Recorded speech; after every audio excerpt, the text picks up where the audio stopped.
आप सभी लोगों का यूपीएससी ज्ञानदायिनी के इस बेस्ट प्लेटफॉर्म पर स्वागत करते हुए मैं आप सभी के बीच में आज जीव विज्ञान लेकर आई हूँ, जो परीक्षाओं में बार बार पूछे जाते हैं और टॉप 20 क्वेश्चन है। कितने टॉप 20 क्वेश्चन?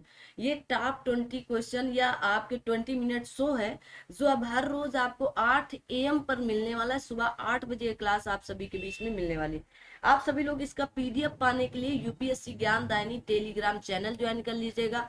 आपको लिंक भी प्रोवाइड करा दिया जाएगा, तो आप वीडियो के डिस्क्रिप्शन बॉक्स में जाएंगे तो वहां पर आपको लिंक भी मिल जाएगा। वहां से आप टेलीग्राम चैनल ज्वाइन कर लीजिए। आपको ये वाली पीडीएफ हर रोज की रोज वहां पर पीडीएफ भी मिलने वाली है, तो सभी लोग टेलीग्राम चैनल भी ज्वाइन कर लीजिएगा और चैनल को लाइक शेयर सब्सक्राइब कर दीजिएगा। आइए आज की श्रृंखला को शुरू करते हैं। आपके जीव विज्ञान के टॉप 20 क्वेश्चन। तो पहला क्वेश्चन आपकी स्क्रीन पर ये रहा। तो पहला क्वेश्चन जो आपकी स्क्रीन पर है कि निम्नलिखित में से कौन सी गैस प्राचीन आदिम कहा गया प्राचीन आदिम आदिम पृथ्वी के वायुमंडल में अनुपस्थित थी। अब आपको बताना है कौन सी गैस अनुपस्थित थी। जल्दी से कमेंट करना आप सभी लोग। मीथेन, अमोनिया, ऑक्सीजन या कार्बन डाइऑक्साइड। अब आप लोग अपना अपना उत्तर दें। तो प्राचीन या आदिम मतलब बहुत पुराने या बहुत पहले की बात है। तो पृथ्वी के वायुमंडल में ऑक्सीजन गैस नगण्य या अनुपस्थित थी, जबकि मीथेन, अमोनिया, कार्बन डाइऑक्साइड आदि गैसें उपस्थित थी। तो option number C is right answer यहाँ पर होगा। क्या होगा? तो आप कहोगे सी उत्तर इज राइट आंसर से। तो सभी लोग अपना अपना उत्तर देते चलें, ठीक है। C answer C is right answer से। आइए आगे बढ़ते हैं। अगर यहाँ पर जैसे मीथेन गैस है, मीथेन गैस के बारे में, उत्सर्जन के बारे में पूछा जाता है कि मीथेन गैस का उत्सर्जन कहाँ से होता है, तो आप लोग बता सकते हो जैसे आर्द्र भूमि, मीठे पानी के जलाशय, आपके अंटार्कटिका और आर्कटिक कहा गया परमाफ्रॉस्ट के नीचे जमा मीथेन हाइड्रेट से भी होता है, प्राकृतिक गैस से, कोयला खदानों से भी होता है, पशुधन की पाचन प्रक्रिया में भी पाई जाती है, ठीक है, मीथेन गैस। अमोनिया गैस के बारे में अगर पूछ लिया जाए तो अमोनिया यह एक आपकी क्षारीय गैस है ना। अमोनिया गैस आप सभी लोग जानते हैं आपकी तीखी गंध वाली गैस होती है अमोनिया। लेकिन तीखी गंध वाली गैस तब होती है यह ज्वलनशील, खुद ये सामान्यतः ज्वलनशील नहीं होती, लेकिन जब इसमें 15 से 28% सांद्रता पर हवा में ज्वलनशील हो जाती है, जब हवा से या ऑक्सीजन से ये मिलन करती है, मिलती है, ठीक है। आइए, अगर आप देखोगे कि अगर अमोनिया गैस ज्यादा हो जाए तो आपका स्वतंत्र तंत्र प्रभाव या स्वतंत्र तत्व को प्रभावित करती है, ठीक है।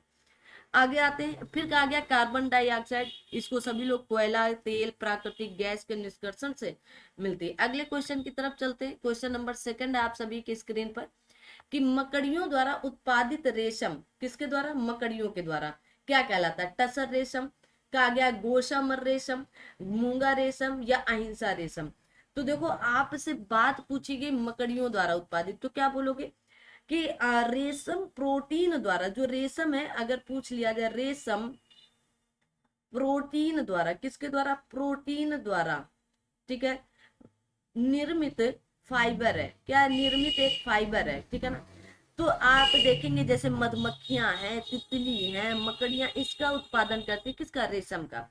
मकड़ियों द्वारा उत्पादित रेशम को गोशामर रेशम कहा जाता है। क्या? गोशामर रेशम कहा जाता है।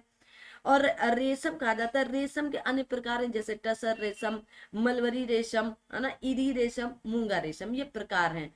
तो आपके जैसे मलबरी रेशम लिख लो, मलबरी रेशम, टसर लिखा ही है, मूंगा रेशम भी होता है। और साथ में आप देखेंगे कौन सा? इरी रेशम होता है, इरी रेशम, ठीक है, इरी रेशम। ये 4 प्रकार के अब आपको कमेंट करना है रेशम उत्पादित सबसे बड़ा देश कौन सा है, सबसे ज्यादा रेशम कहाँ पर उत्पादित होता है। अगला प्रश्न है कि निम्नलिखित में से कौन सा कीट नहीं है? खटमल, मकड़ी, घरेलू मक्खी या मच्छर। अब जल्दी से बताना है। देखो, मकड़ी यहाँ पर आपके कीट नहीं है, ये आपके क्रम एरेनी का एक जंतु है जो कि उदर के पश्च भाग में स्थित ग्रंथियों के स्राव से जाला बनाती है। सभी मकड़ियां परभक्षी होती हैं और आपके यहाँ पर बाकी जो चीजें हैं तो वो क्या होंगी? कीट हैं, लेकिन मकड़ी कीट नहीं है। और इसके बारे में ये भी बताया जाता है कि आपके बाकी सब में 3 जोड़ी या 6 पाद पाए जाते हैं, लेकिन मकड़ी में 8 पाद पाए जाते हैं। कितने? 8 पैर। ठीक है, 8 पैर, इसलिए ये आपका कीट के श्रेणी पर नहीं आता। अगले प्रश्न की तरफ चलते हैं। लौंग है तने की गांठ, जड़े की गांठ, बंद कलियां या बीज हैं? अब आपको बताना है लौंग क्या है। जल्दी से आप सभी लोग अपना अपना, जिनको उत्तर आता है वो लोग अपना अपना कमेंट बॉक्स में उत्तर जरूर देते चले। तो आप कहेंगे कि बंद कलियां हैं। लौंग क्या है? बंद कलियां, या इसी को पुष्प कलिका कह दिया जाता है। क्या? पुष्प कलिका के नाम से जाना जाता है। अब लौंग किसके काम में आता है? जिनका उपयोग मसालों में, औषधियों में, भोज्य पदार्थों इत्यादि में किया जाता है। अगर लौंग का वनस्पतिक नाम पूछ लिया जाए, किसका? लौंग का। लौंग का वनस्पतिक नाम तो लिख लो भाई, वनस्पतिक नाम पूछे जाते इंपॉर्टेंट हैं। तो आप कहेंगे साइजियम। ठीक है, साइजियम। ठीक है, साइजियम एरोमेटिकम, एरो एरोमेटिकम लिख लो, एरोमेटिकम है। ठीक है, जो आपके अगर पूछिए किस कुल से आता है, तो आप कहेंगे मिर्टेसी कुल से। मिर्टेसी कुल से कुल पूछ लिया जाता है कभी कभार ना। अगर कुल पूछ लिया जाए तो आप कहेंगे ये किस फैमिली से, कुल से, तो आप कहेंगे मिर्टेसी कुल के अंतर्गत आता है।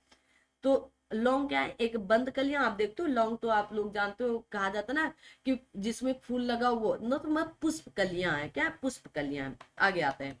अगला प्रश्न है कि मिर्च की तीक्ष्णता, मिर्च में जो आप तीक्ष्ण पाते हो, तीखापन पाते हो, का कारण क्या है? लाइकोपिन की उपस्थिति, का आगे आपसे कैप्साइसिन की उपस्थिति, या कैरोटीन की उपस्थिति, या आपके एंथोसाइनिन की उपस्थिति। अब बताओगे सही उत्तर क्या होगा? टमाटर। देखो लाइकोपिन की उपस्थिति में टमाटर का लाल रंग दिखता है ना। और आप कहेंगे यहाँ पर आपके कैप्साइसिन की उपस्थिति के कारण मिर्च की तीक्ष्णता का पता चलता है। ठीक, तो आप कहेंगे कैप्साइसिन की उपस्थिति के कारण। कैरोटीन की उपस्थिति जैसे फल और सब्जियों में पाया जाता है आपके। और अब आप बताओगे एंथोसाइनिन की उपस्थिति किस में पाई जाती है? कमेंट करेंगे एंथोसाइनिन की उपस्थिति किस में पाई जाएगी। और बताना है कि आपसे लहसुन की कागे अविलक्षणता या गंध, जो लहसुन की गंध होती ना, आपको दूर से पता चल जाता है इसमें लहसुन। तो लहसुन की गंध किसके कारण होती है ना? तो चलो मैं बता दी, तो सल्फर यौगिक के कारण। किसके? सल्फर यौगिक। लिख लो भाई। अगर पूछ लिया जाए प्याज किसके कारण, प्याज जैसे कोई खाया होता है तो आप कह देते हो यार प्याज खाए हो, तो सल्फेनिक अम्ल के कारण। किसके?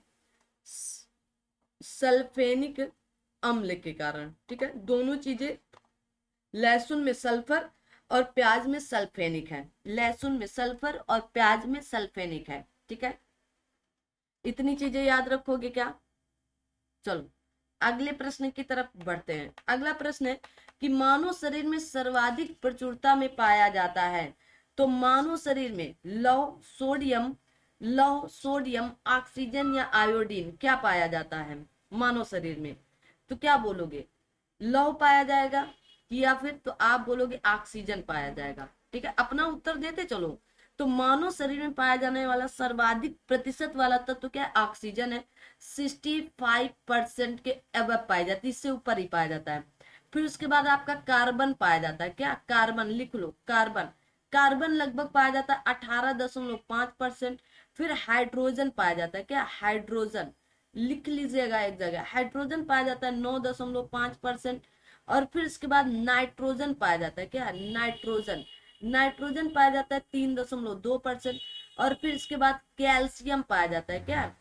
कैल्शियम। कैल्शियम लगभग पाया जाता है आपका, लिख लीजिएगा, 1.5%। और फिर फास्फोरस पाया जाता है। फास्फोरस, फास्फोरस पाया जाता है 1%। कितना? 1%।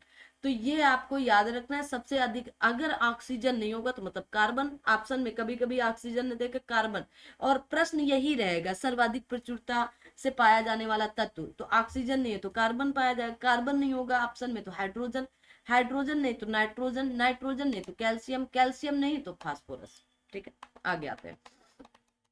निम्नलिखित में से कौन मानव शरीर की सबसे छोटी हड्डी है? देखो ये क्वेश्चन तो सरल है लेकिन जानना जरूरी है। कई बार लोअर में पूछा गया, लोअर की वैकेंसी आने वाली है आपकी यूपी ट्रिपल एससी पेट पेट 2025 आने वाला है और 1900 पद लगभग लोअर के आने हैं। लेखपाल की भर्ती का ऐलान हो चुका है ना। कई भर्तियां आपके अब ये साल सिर्फ भर्तियों का होने वाला है।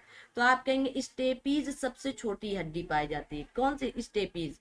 तो मानव शरीर की सबसे छोटी हड्डी स्टेपीज है, जो मानव शरीर के कान में पाई जाती है ना। जबकि मानव शरीर की सबसे छोटी सबसे बड़ी हड्डी फीमर है। फीमर है अगर बड़ी ये कहाँ पर? तो जांग में पाई जाती है। कहाँ पर? जांग में पाई जाती है। ठीक है, अब आपको बताना है कि वयस्क मानव में कितनी अस्थियां होती है। लिख लो, वयस्क मानव में कितनी अस्थियां होती हैं, अस्थियां पाई जाती हैं। कमेंट करना है आपको, कितनी है ना, कितनी, जल्दी से बताना है। ठीक है, आ जाओ अगले प्रश्न की तरफ चलते हैं। कहा गया पित्ताशय में उपस्थित पत्थर निम्नलिखित में से किसका पाचन प्रभावित करता है? प्रोटीन का, वसा का, कार्बोहाइड्रेट का, न्यूक्लिक अम्ल का? अब बताओ, बहुत इंपॉर्टेंट है। और मैं फिर से बता दूं, क्वेश्चन आपके सामने 2020 टॉप 20 क्वेश्चन वही परोसे जा रहे हैं जो लगातार कई बार पूछे। एक दो बार वाला कोई भी क्वेश्चन नहीं कि एक बार पूछा गया हो। तो क्या बोलोगे? वसा का। किसका? वसा का, याद कर लो। तो पित्ताशय यकृत से उत्पन्न पित्त का भंडार करता है। पित्ताशय के अंदर पित्त अवयवों के संघनन से बना हुआ आपके रवाकृत जमाव ही पित्त की पथरी है। पित्त की पथरी वसा युक्त भोजन के पाचन में समस्या उत्पन्न करती है। अब आपको बताना है, जो आपके अंदर कहते हैं ना कि क्या निकलती है, क्या पत्थर, किडनी, क्या बोलते हो उसको आप लोग? पत्थर और कुछ कहा जाता है ना, पथरी, हाँ सॉरी पथरी है ना। अब बताओ ये जो पथरी निकलती है किसकी बनी होती है? कमेंट बॉक्स में कमेंट करो पथरी। आगे आते हैं, अगला क्वेश्चन। कहा गया मानव शरीर में विटामिन ए संचित रहता है कहाँ पर? यकृत में, आमाशय में, तिल्ली में या उदर में? कहाँ पर होगा? कहाँ पर होगा? और फिर से मैं बता दूं कि ये, हाँ अब यहाँ पर विटामिन आपके नहीं लिए गए हैं क्योंकि विटामिन का अलग से मैं टॉप 20 क्वेश्चन लेकर आऊंगी, तो विटामिन इसलिए नहीं लिए गए हैं। तो यकृत में कहाँ पर संचित होता है? तो यकृत में। अगर मैं पूछूं विटामिन ए का, ऐसे लिख लो, विटामिन ए का रासायनिक नाम बता दो, है ना, तो क्या बोलोगे? विटामिन ए का रासायनिक नाम, तो आप कहेंगे रेटिनॉल। इतनी देर में आपका कमेंट हो गया होगा ना। विटामिन ए की कमी से होने वाला रोग, तो क्या बोलोगे? रतौंधी। कौन सा रोग होता है? तो आप कहेंगे रतौंधी रोग होता है। ठीक है, रतौंधी। तो क्या खाना चाहिए ऐसे लोगों को? इस विटामिन को संक्रमण रोधी विटामिन भी कहा जाता है। इसके स्रोत हैं जैसे दूध, मक्खन, अंडा, मछली का तेल, गाजर इत्यादि खाना चाहिए। ठीक है, कमेंट करना। विटामिन बी1 का रासायनिक नाम, आगे है थोड़ा सा प्रश्न भी है, रासायनिक नाम। विटामिन बी6 का रासायनिक नाम, कमेंट करते चलो। आगे प्रश्न भी है तो मैं खुद ही बताऊंगी, अगर आपको आ रहा है तो आप भी बताते चले। जिस विटामिन में कोबाल्ट होता है वह कौन सा है? B1, बी2, B6, B12? अब बताओगे कौन सा विटामिन है जिसमें कोबाल्ट या लोहा पाया जाएगा? बताएंगे। विटामिन बी12 को कहा गया साइनो कोबालमिन भी कहा जाता है। विटामिन बी12 क्या? साइनो कोबालामिन भी कहा जाता है। ठीक है, साइनोकोबालामिन के महत्वपूर्ण घटक हैं। ठीक है, साइनोकोबालामिन। और विटामिन बी12 की कमी से कौन सा रोग होता है? चलो बता दो भाई। विटामिन बी12 की कमी से तंत्रिका तंत्र की आपकी कार्य गड़बड़ हो जाती है, तंत्रिका तंत्र प्रभावित होता है। ठीक है, तंत्रिका तंत्र प्रभावित। विटामिन बी6, बी2, बी1 का रासायनिक नाम बता दो। बताएंगे। विटामिन बी6, बी1 का थायमीन, क्या है? Thymine, thymine. विटामिन बी2 का रासायनिक नाम तो राइबोफ्लेविन, राइबोफ्लेविन। ठीक है, फ्लेविन। विटामिन बी6 का रासायनिक नाम पायराडॉक्सिन, पायराडॉक्सिन। ठीक है, याद कर लो। आगे बढ़ते हैं। कहा गया प्रोटीन की अधिकतम मात्रा पाई जाती है अरहर में, सोयाबीन में, उड़द में या गेहूं में? तो किसकी? प्रोटीन की पूछी गई है। चलो, तो प्रोटीन, प्रोटीन की सर्वाधिक मात्रा किसमें पाई जाती है? इसमें प्रोटीन की मात्रा लगभग 40% पाई जाती है।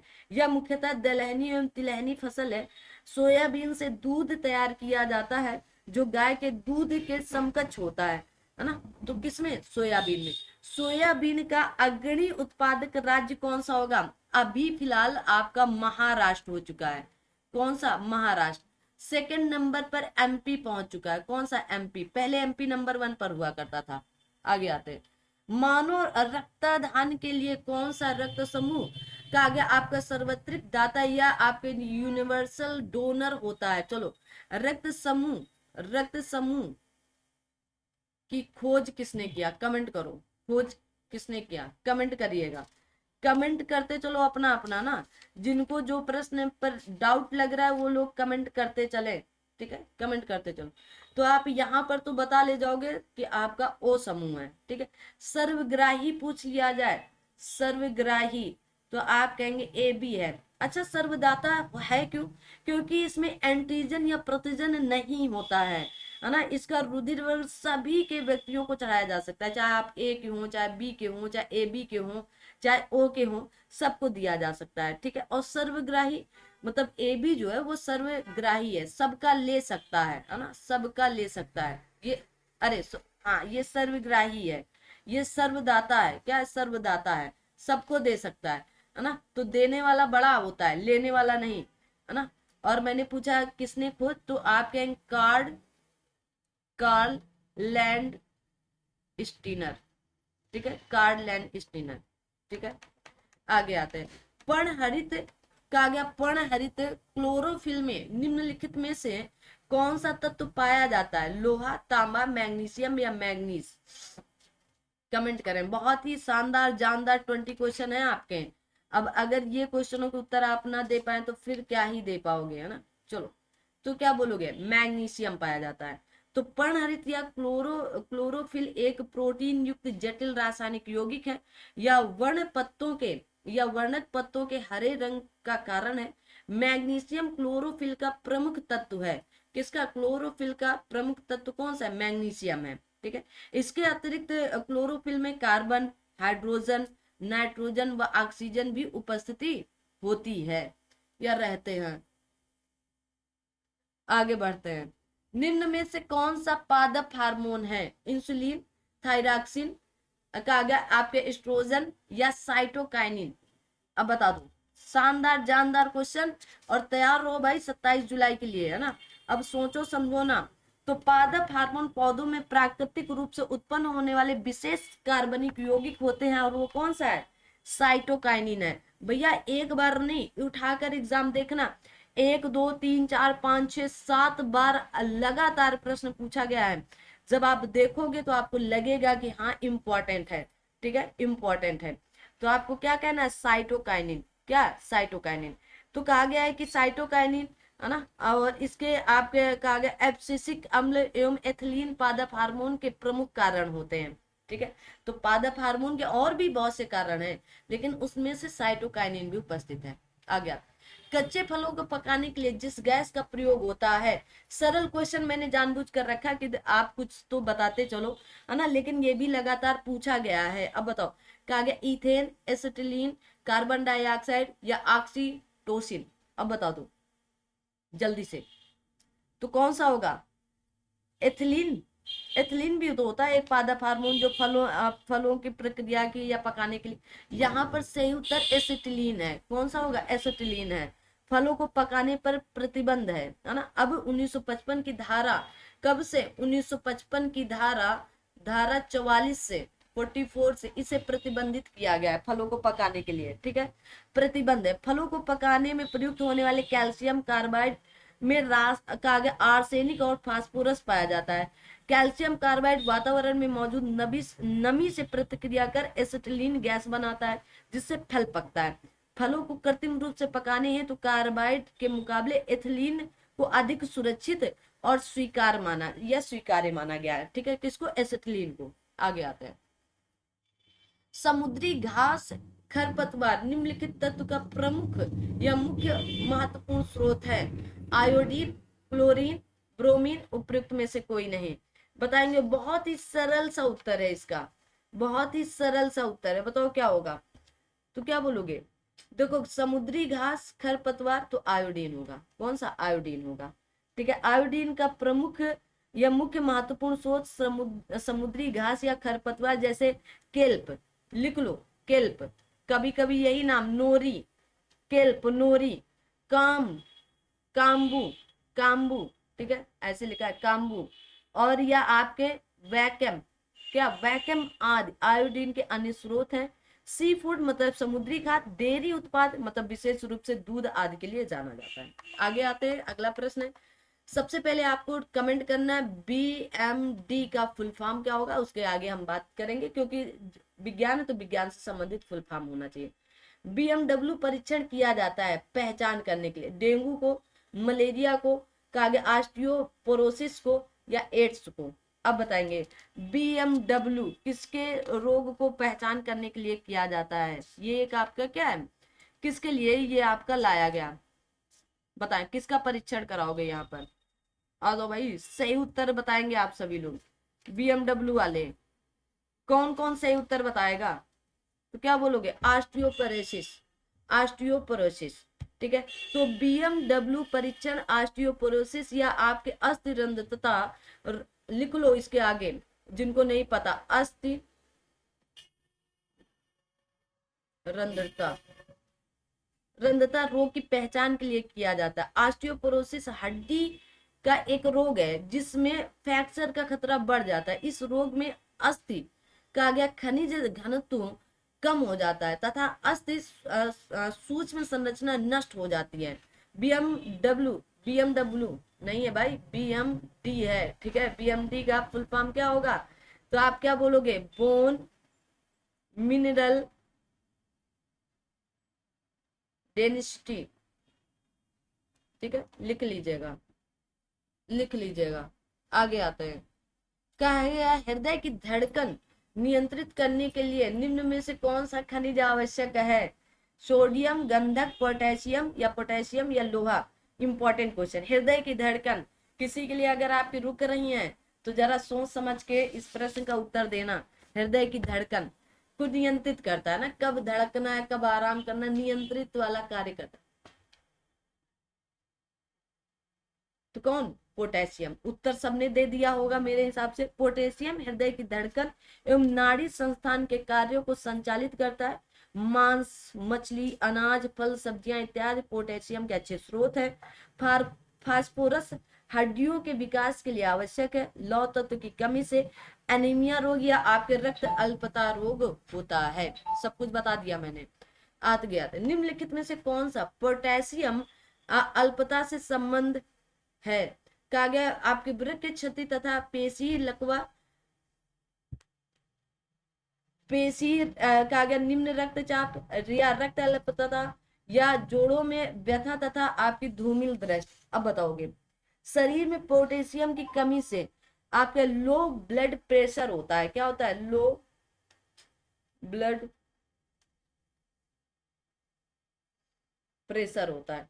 तो क्या, तो आप कहेंगे निम्न रक्तचाप होता है, ठीक है, की बीमारी होती है। पोटेशियम एक खनिज लवण है जिसका मुख्य स्रोत मांस, दूध, अनाज, फल, सब्जियां हैं, ठीक है।